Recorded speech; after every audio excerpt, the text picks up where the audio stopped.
on the fence line where the wild winds run, where the skies stretch wide and kiss the sun. The sagebrush whispers, the rivers hum. This land's a story just begun. Wyoming calls where the heart beats free. Mountains rise and dreams run deep. Past the borders, past the sign, there's a world alive beyond the fence line.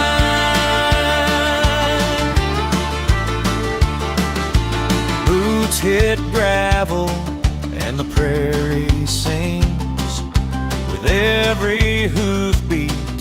The frontier rings from ranchers' hands to miners' veins. The spirit of the West remains. Wyoming calls where the heart beats free. Mountains rise and dreams run deep. Past the borders, past the sign, there's a world alive beyond the fence line. So come ride with me through the dust and time. Find the soul of Wyoming beyond the fence line, beyond the fence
All right. Hey, good morning, Wyoming. So, Tuesday, January 13th.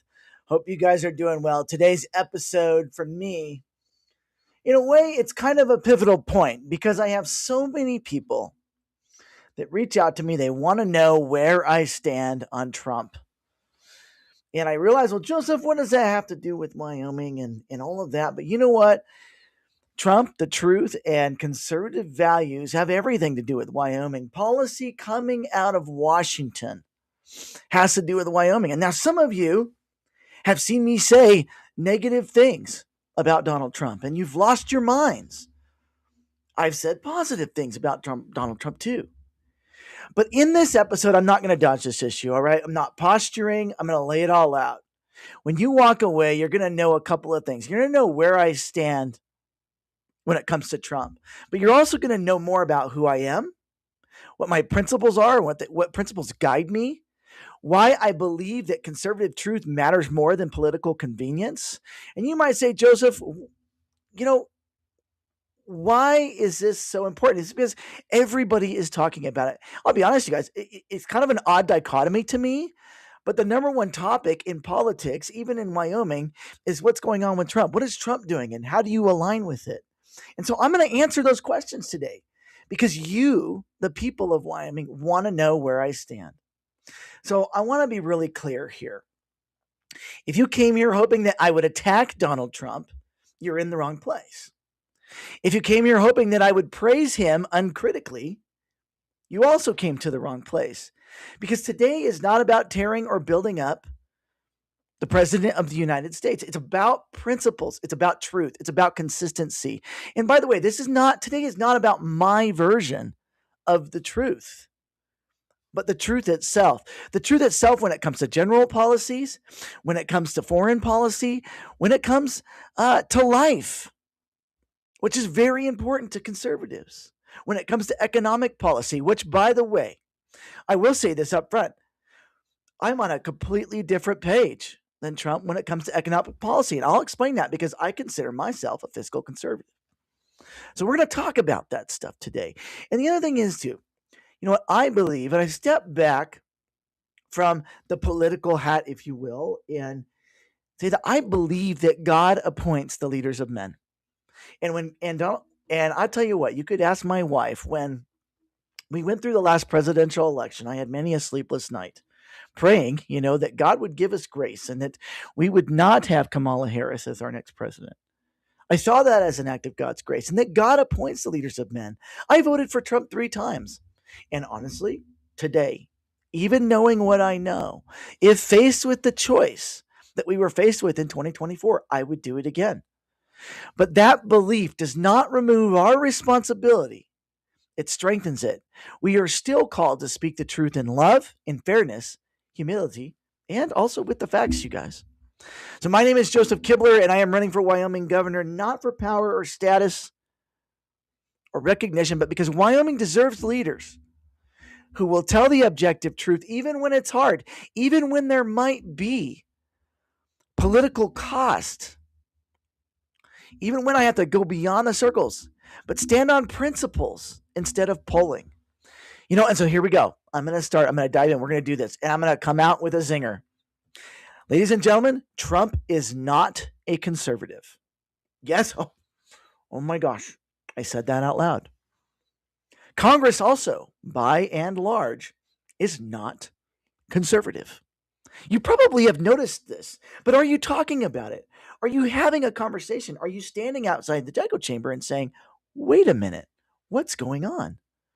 As I prepared today's show, this idea that Trump is not conservative became more and more evident as I looked at the policies coming out of Washington. And of course, we all know, or we should know, that Trump saying something on Truth Social is not policy, right? It is him saying, I want you to do this policy. And that could be an act of Congress, an act of the Supreme Court, etc. In fact, today, I believe we're going to hear what the Supreme Court has to say about Trump's tariffs. So that'll be interesting. So, because if we can step back and recognize that, okay, wait a minute, Trump isn't conservative, that should align our expectations as such. And I know that's a bold statement to make, but it isn't. And now let's get into some of the topics and issues. I'm going to tell you what, some of these topics, I'm going to be on point with Trump. I'm going to be like, love it. I love what we're doing. It's what you promised. We're doing it right. Let's get it done. Trump has got a real problem with Congress because Congress is starting to back out of working with Trump. And probably saw that last week. He's got a real problem. But that's not what today's about. I need to get back on track. We could talk about that tomorrow when I talk about world news, U.S. news tomorrow. Last week, Trump encouraged the Congress to remove the Hyde Act. And you say, Joseph, what is the Hyde Act? The Hyde Act prevents federal funding for abortions. Trump suggested that we should compromise on that. Fellow conservatives, for most of us, this is a very top issue, if not the top issue for us. This issue of life. And as we saw, that happened last week with the Wyoming Supreme Court, where we still have abortion legal in Wyoming. Trump is not conservative when it comes to life. Yes, he returned the issue to the states. But we're still having an awful lot of abortion in America, and we still have abortion in Wyoming. And Trump encouraged the Congress to remove the Hyde Act, which is federal funding for abortion. So ask yourself, be honest with yourself. If this issue matters to you, should you speak out about it? Should I talk about it? As a responsible conservative and also a Christian, I should say, I don't agree with that. I don't agree that we should remove the amendment that keeps federal funding from abortion. And of course, I hope Congress stands up to that. I believe the Speaker Johnson said they would not remove the Hyde Act. So kudos to them for standing up against something. But I'll tell you what, if you haven't noticed, politicians in Washington are afraid to say anything against Donald Trump. And if they do, they get labeled traitors, Democrats, weak individuals. I've been labeled that because I've said things that aren't in line with towing the party line when it comes to Donald Trump. But now let's talk about some other things. Let's talk about election integrity. The SAVE Act. Let's get it passed, you guys. I could not say enough about where I agree with Donald Trump on election policy. I am one of those tinfoil hat believers that the 2020 election had a lot of issues in it, and we need to correct that before the next election, these midterms. We have got to correct that. U.S. citizens should be the only people voting in U.S. elections. And so pass the SAVE Act. That's part of Donald Trump's agenda, and I praise him for that. Let's secure our elections. We are one of the only countries, I should say one of the only countries, but when you look at elections around the world and how they secure our elections, they don't allow people that are in their country either illegally or on some kind of a visa or a green card vote in their elections. So let's pass a SAVE Act. And I can do nothing but praise Trump for what he's doing with election integrity. And that's not hyperbole. The fact is that's the truth. We have election integrity issues in this nation, and we should address it. The next issue, immigration. This is one of the main things, besides economics, that Trump got elected on was immigration. Strong, powerful immigration policy. And we see some good things here in the immigration policy. It's not going to be perfect, you guys. This idea that we elect people and we expect them to be perfect is unrealistic. Now, that doesn't mean that we shouldn't talk about what we're talking about today, but it's unrealistic to think that any part of this is going to be perfect. Things are going to happen that disturb us, that hurt us.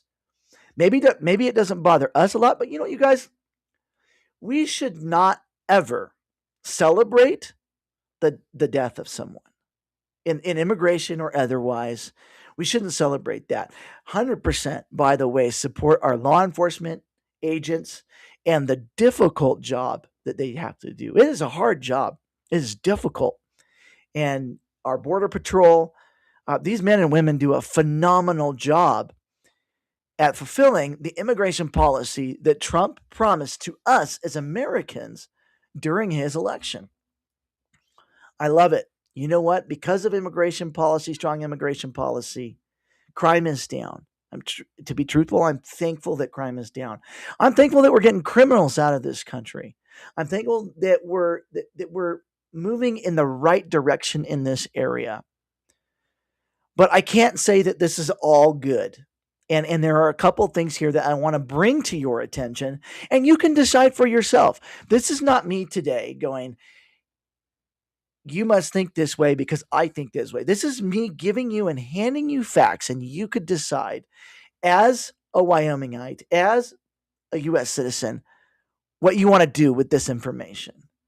You know, I'm thankful border crossings are down. They're down 75%. So thankful for that. We've still had, last year, we had still about 500,000 people cross the border. But thankfully, we're not letting, most of these people are not getting into the country. That's great. I've always thought in order for us to have good immigration policy in this country, you have to stop the leak first, right? You have to stop people coming here illegally so that you can then address the issues internally. So that's great. I think it's wonderful. That's the good. That's the good. Something was said. JD Vance has now said a couple of times, and something that is somewhat concerning to me. And this would be, to me, this is a reflection of President Trump because it's coming from him or his policies, right? JD Vance has mentioned that ICE is planning to start knocking on doors, going door to door. Folks, this is a slippery slope. And some of you that are very, very pro getting every illegal out of this nation might be supportive of this idea. But what precedent does it set when we begin knocking on doors and demanding ID? And then perhaps, of course, if they're illegal, we're going to pull them out of that door and we're going to deport them. History has a tendency to repeat itself, folks. There are some lines that need to be drawn. At no place or time in America should a law enforcement agency begin going door to door in this fashion. Yes, let's deport illegals. But more than that, once we've secured our border, which we've done, let's come up with meaningful policy for the people that have been here for decades, that have contributed to our society. Let's give them a way to become citizens. Let's find a way to help them become citizens. It's not going to be popular, by the way.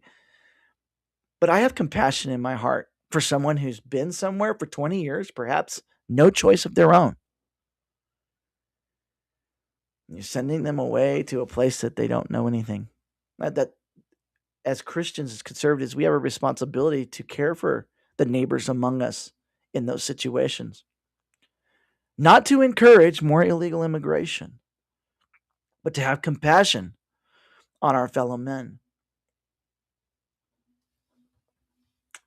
Tied to this immigration issue, obviously, is the I guess the wake-up call that we saw coming out of Minnesota when Nick, an independent journalist, releases this video about fraud in Minnesota. And we have people taking advantage of our refugee programs. You know what? People taking advantage of this country, the taxpayers of this country, people taking advantage of our refugee program, people taking advantage of our immigration policy, they need to be sent home. I couldn't agree more with that. But I want to ask you this question. Would we have known anything about what's going on in Minnesota if it was not for an independent journalist? You see, Trump and his administration and Republicans in Congress have all said, we're going to fight fraud, we're going to fight fraud, we're going to fight fraud. But where, when, why, how are we doing it? Would we be doing it if we didn't have an independent journalist expose it? And I would argue this, both about Trump and his administration and Republicans in Congress. If that video had not been released, we continued with the status quo, and perhaps we will still continue with the status quo. I would like to remind you who stopped DOGE last year. It was Republicans in Congress, and it was Trump. You see, Elon Musk got too close to the fraud. He got too close to what government was really doing. And Republicans decided not to codify those changes into Congress. And Elon got rightfully upset about that. And Donald Trump threw him under the bus for it.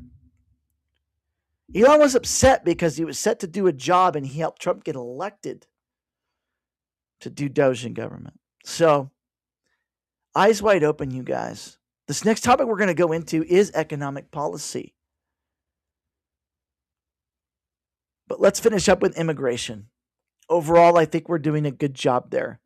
But let's also remember that we have, as humans, it is not correct to label an entire group of people for the evil of a few. And let's be careful with that. Let's have compassion and fairness towards our fellow man, regardless of who they are and where they may come from.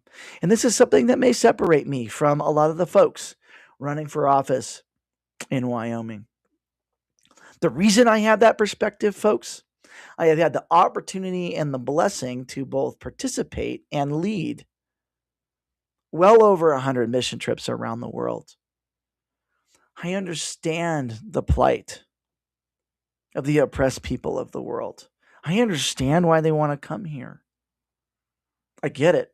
It makes sense. I love them. I love them. I care about them. And we should too. But we are a nation of laws. So let's make sure that we enforce those laws, but that we do it the right way. The way that, yeah, I guess God and Christ would have us to do it. So, on to economic policy. So, guys, this is probably most likely the area when it comes to Donald Trump that I disagree the most. I simply cannot support the economic policies coming out of Washington. This idea that we can spend ourselves out of a problem is misguided at best. We cannot do this. And the policies coming out of DC are not conservative. They're not fiscally conservative policies. They're not. I'm going to play a quick video here by Glenn Beck. This echoes a lot of what I feel when it comes to economic policy and how I'm looking at it, really with my eyes wide open. And I'm very concerned about the economic train wreck from poor fiscal policy that we are headed for, not only as a nation, but as a globe. So let me go ahead and fire up this video from Glenn Beck. This is a video where Glenn said, I loved Trump's plan to ban corporate housing grabs until. Let's hear what he has to say. I'm not going to play the whole video, but I'm going to play a segment of it for us.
Mm-hmm.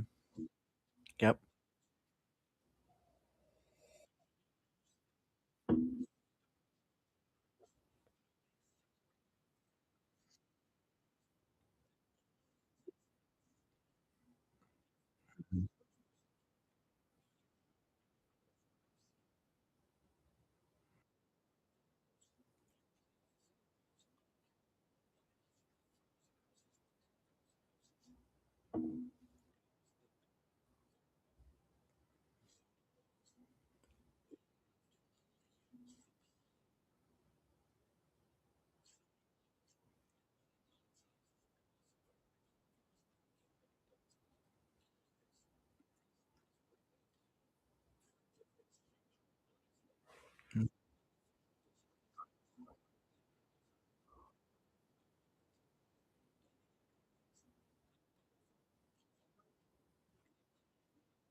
Yep. All right. So, talking about economic policy, Glenn Beck there is referring to Trump's suggestion that we ban corporate housing, corporate purchasing of housing. It's a band aid without fixing the problem because what we don't ask ourselves, how did we get here in the first place? You see, bureaucracy, including the Trump administration, has greatly favored corporate and social welfare. Glenn alluded to the fact that guess what? These big corporate buyers of homes get to play by a different set of rules than you and I. They get these handouts, these bailouts. And I'm going to go straight into the next issue because Glenn Beck said it great. No more government bulk buying of stuff. Last week, Donald Trump, and I don't know if it's happened, but he directed Fannie and Mae, or directed the government to purchase $200 billion in mortgage bonds. Do you know what a mortgage bond is? A mortgage bond is basically the purchase of debt to free up liquidity in the banking system. So Trump, in his economic policy, did exactly what Glenn Beck was talking about. He bulk purchased, or we are purchasing, you, the American taxpayer, is purchasing $200 billion in mortgage bonds in an effort to lower the interest rates. Congratulations. You are now the proud owner of another $200 billion in debt. You say, oh, well, he used cash that Fannie and Mae had. Does that cash really exist when you're $38 trillion in debt? And technically over $100 trillion in debt if you count all the unsecured securities and such. So, these economic policies of pumping money in to fix problems will only exacerbate the problem as we go further. And on that note, did you see the news this morning? Trump is now interviewing the CEO of BlackRock to lead the Federal Reserve. No, I'm just going to leave that there for you to chew on that. Let's talk about more economic policy and spending. So recently Trump said, let's put a 10% cap on credit cards. That sounds great, right, you guys? First of all, I think most of us can agree. I mean, most Americans have a tremendous amount of debt. That would be great if we put a 10% cap on credit cards. Have you guys heard of Mr. Mr. Mondani in New York? Have you heard of that guy? He's mayor of New York. And we, as conservatives, are starkly opposed to him because of his economic policy, such as rent control, right? Because the overlords, the landlords are taking advantage of the lowly poor via rent. So we're going to do rent control. But we don't like that as conservatives. Wait a minute, you guys. Are we going to be consistent in principle with ourselves as well? If you talk about putting a 10% cap on credit cards, is that not the same principle as what Mr. Mondani is trying to do in New York? Is that not the same principle? And like I said, economic policy, you're going to find that I differ greatly when it comes to Trump because I'm a fiscal conservative. And government cannot spend its way out of these problems. I'm going to talk a minute about Trump accounts. Wow, this show is going to actually go longer today because we've got a lot to talk about. Let's talk about Trump accounts. Senator Ted Cruz, the great proponent of this wonderful idea of Trump accounts, as it being a capitalist idea, this great idea, and we're going to create a bunch of capitalists with these investment accounts. Let me ask you a question. What is it when you take money from me and you take that money, the tax dollars, because remember, government has no money, you guys. They don't have money. They have no money. It's yours. All of it is yours.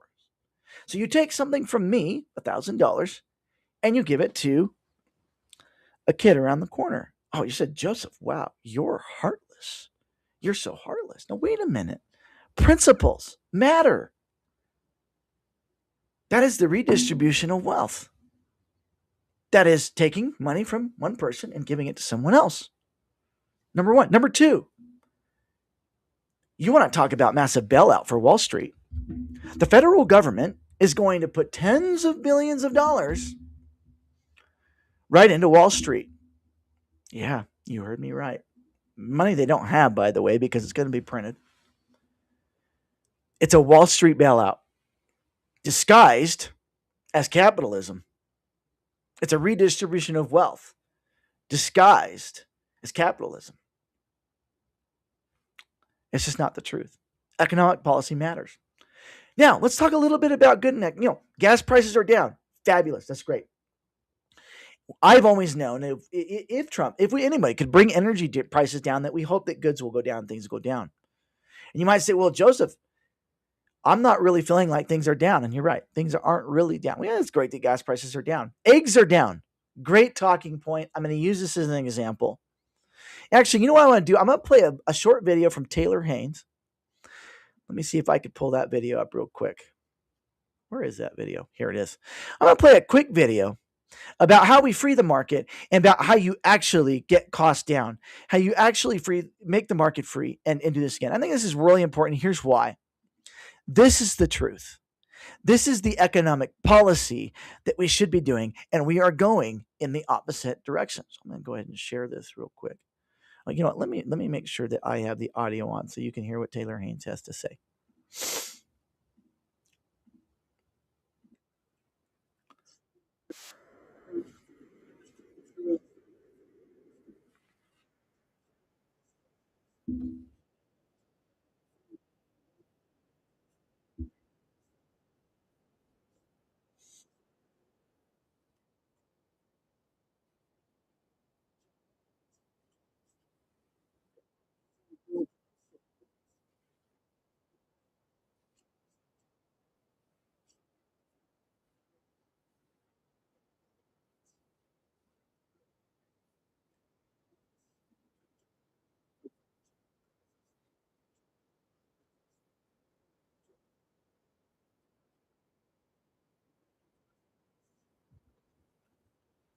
Like Taylor Haynes so much, most of you know if you're watching this video that he did run for governor a while back and obviously didn't win. But that principle that he talked about, get rid of the subsidies, do the free markets. But we're doing the opposite, right? So we're throwing more money into the system, and that grossly favors, who does that favor?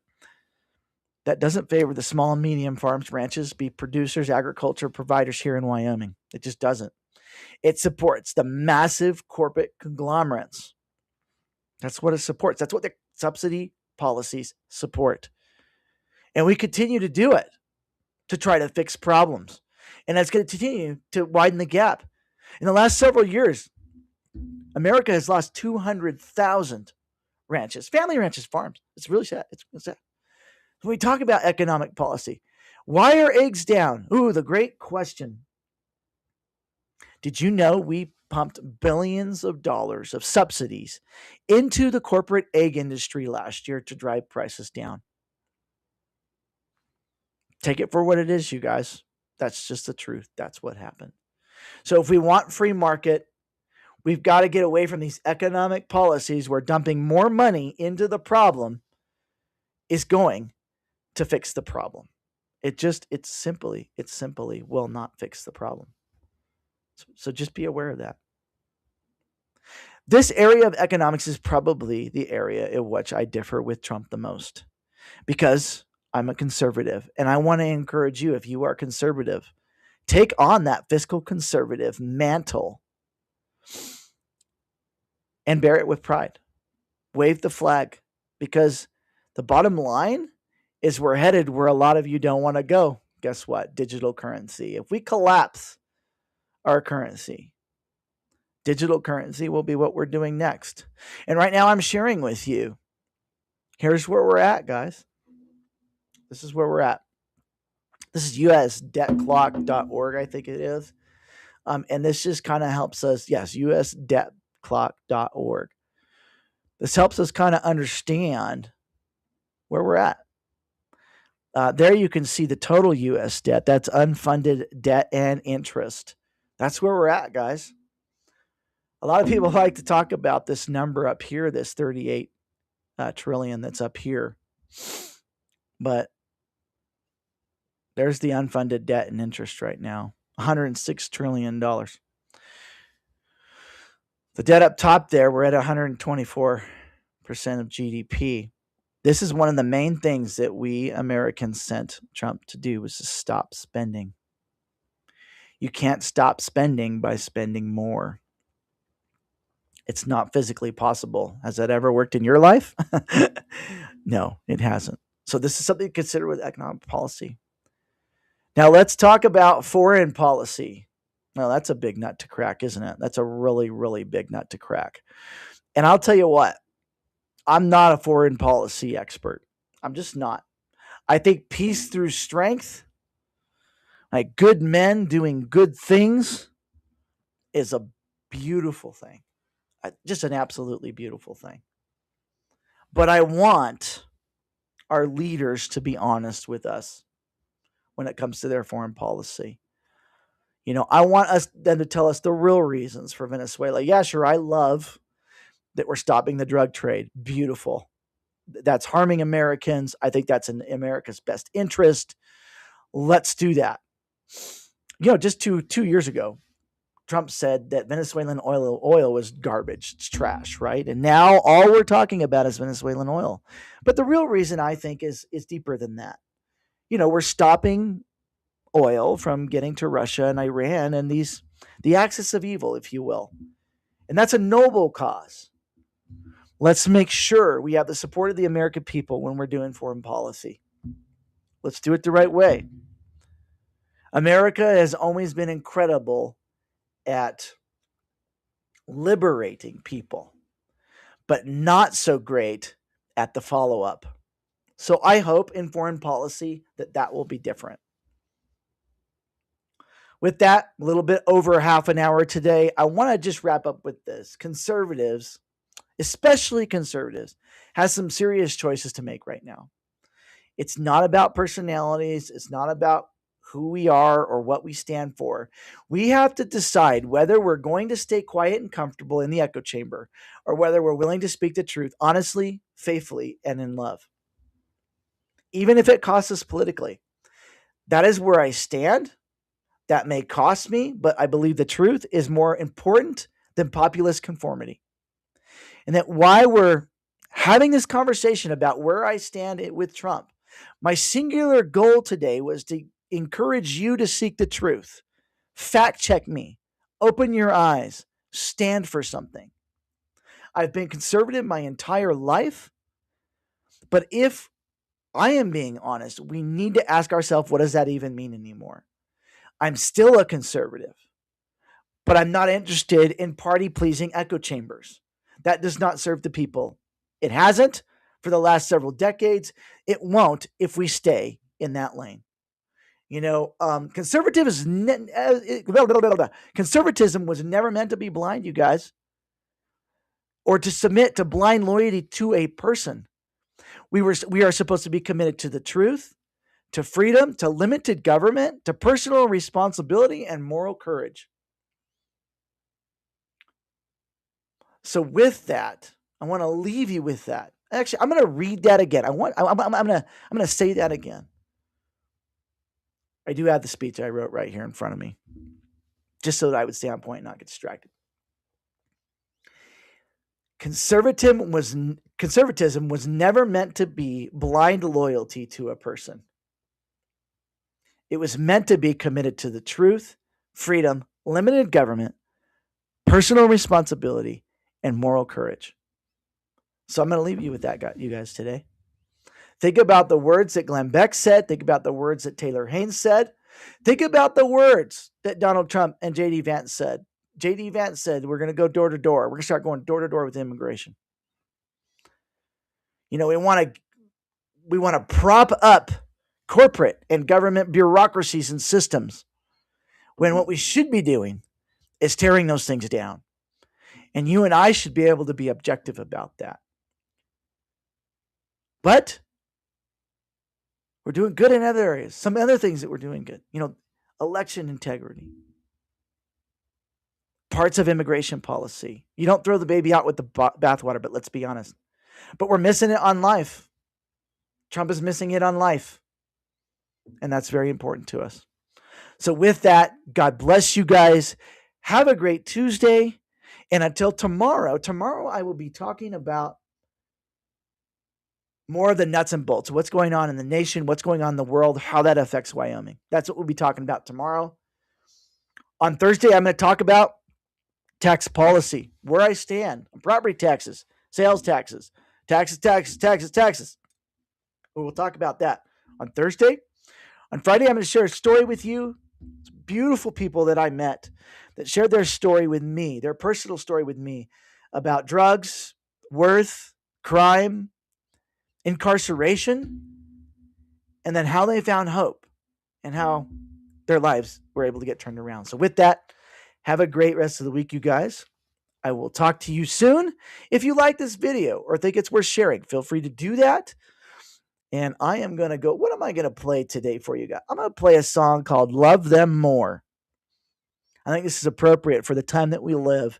Hope you'll enjoy it. And until next time, take care.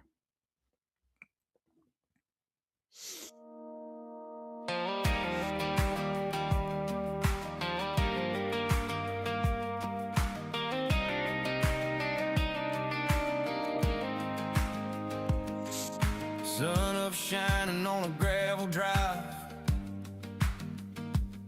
granddad's coffee in a styrofoam cup. Says, boy, this world will tell you keep what's yours, but that ain't how we were brought up. We bow our heads at the table, thank the Lord for the food and the fight, 'cause loving folks who love you back is easy, but that ain't walking in the light. Love your neighbor, mow his yard when he's hurting. Love your brother when he's slamming your door. Love the stranger when your pride says ignore him. Love the bitter heart twice what you did before. You can love your friends on Sunday morning, but Jesus taught a different kind of war. If you really want to shake this world for heaven, love your enemies more. Yeah, love your enemies more. She's got a Bible with a cracked little spine, highlighter on every other page. Says turn the other cheek, ain't just a slogan,